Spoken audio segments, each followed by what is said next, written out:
पिछले 3 महीने से मणिपुर जल रहा है और प्रधानमंत्री जी एक बार भी उसके बारे में वक्तव्य नहीं दिए।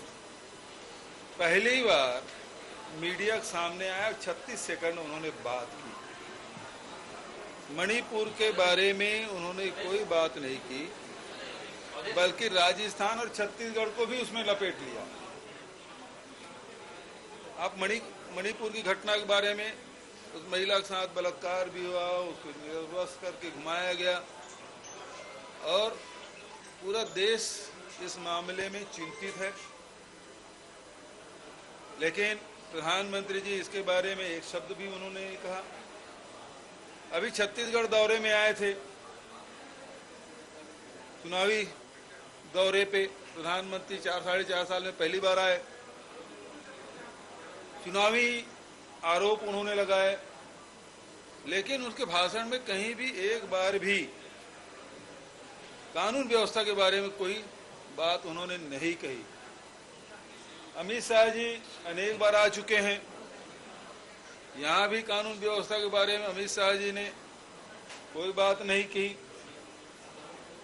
अचानक आज चूंकि राजस्थान में भी चुनाव है, छत्तीसगढ़ में भी चुनाव है, इन दोनों को मणिपुर के साथ तुलना की है, जबकि छत्तीसगढ़ में ऐसी कोई हालात, कोई परिस्थिति नहीं है। जबकि उत्तर प्रदेश में आप देखें किस प्रकार से अदालत में हत्याएं हो रही है, अस्पताल में हो रहे हैं, किस प्रकार से मध्य प्रदेश में आदिवासियों के साथ, अनुसूचित जाति के लोगों के साथ किस प्रकार से दुर्व्यवहार हो रहा है, उसके बारे में एक शब्द नहीं कर रहे हैं। चुनाव से और विदेश घूमने से प्रधानमंत्री जी फुर्सत नहीं है और इस प्रकार से मनगढ़ंत आरोप प्रधानमंत्री जी जैसे पद में बैठे हुए व्यक्ति के द्वारा लगाया जाए और छत्तीसगढ़ को मणिपुर के साथ जोड़ा जाए, दोनों प्रदेश की कोई तुलना नहीं है। वहाँ जो हालात है पूरे देश और दुनिया चिंतित है, लेकिन प्रधानमंत्री जी विदेश भ्रमण करने और चुनाव प्रचार करने, कर्नाटक के चुनाव में व्यस्त थे, यहाँ व्यस्त चुनाव में आए, लेकिन एक बार भी मणिपुर नहीं गए। वहाँ के हालात के बारे में एक शब्द उन्होंने नहीं कहा। वहाँ की सरकार से उन्होंने कोई फीडबैक नहीं लिया, वहाँ कोई कार्रवाई उन्होंने नहीं की। सर, पहले तो बहुत समय बाद प्रधानमंत्री जाने तक का समय बीत गया है मणिपुर की घटना को लेकर, उसके बाद छत्तीसगढ़ का जिक्र करना, राजस्थान का जिक्र करना, इसके पीछे क्या मंशा है? इसके पीछे भी राजनीति है, उसको चुनाव प्रचार ही दिखाई दे रहा है। मणिपुर की घटना अलग प्रकार की घटना है और उसके बारे में बोलना चाहिए था, लेकिन छत्तीसगढ़ और राजस्थान को जोड़ने का औचित्य क्या है? हमारे प्रदेश को बदनाम करने का जो कुत्सित प्रयास किया जा रहा है वो बेहद दुर्भाग्यजनक है। सर, पहले तो डबल इंजन की बात होती थी, उसके ऊपर डाल के क्या तस्वीर कर दिया गया।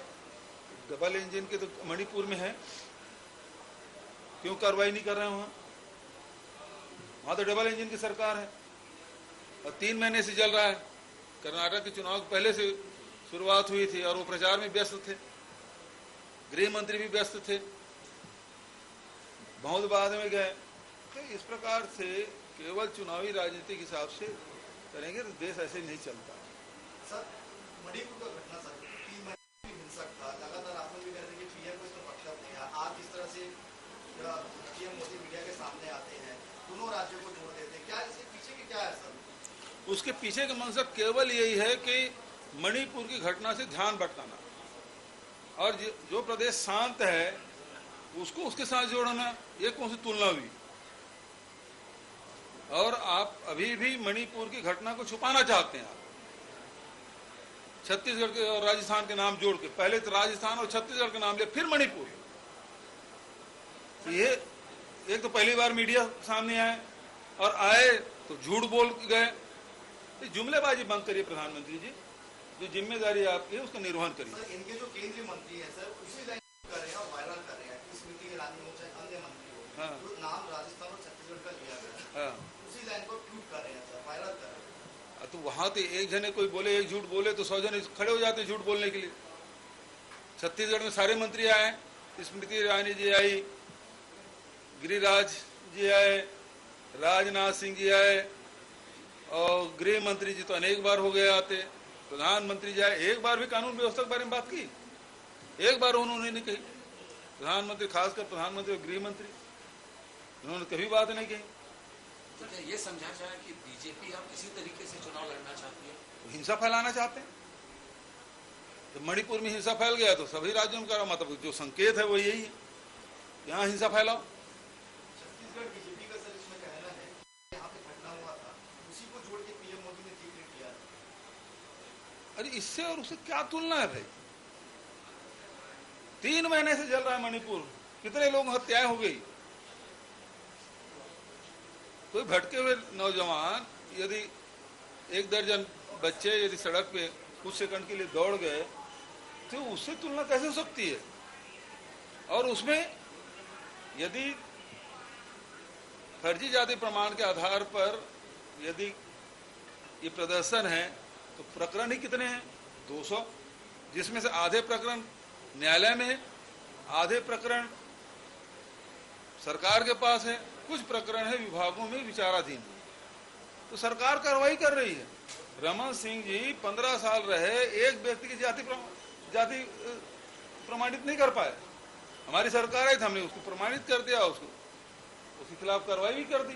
सर कई वर्गों के लिए कल आप सदन में जब ये कह रहे थे आपकी वो वर्ग आया है आपको धन्यवाद देने, तो उस समय हंगामा होने लगा, विपक्ष के लोग खड़े हो गए। अरे सारे संगठन के लोग, 145 संगठन के सारे पदाधिकारी मेरे चेंबर में आए थे। उन्होंने बड़ा माला पहनाया, गुलदस्ता दी, सबने धन्यवाद दिया और उन्होंने कहा कि केंद्र सरकार के बराबर डीए देना हमारे लिए बड़ी उपलब्धि है। दूसरा जो गृह भाड़ा भत्ता जो है वो तो किसी राज्य में नहीं दिया, जो छत्तीसगढ़ ने दिया उसमें पहला नंबर में है।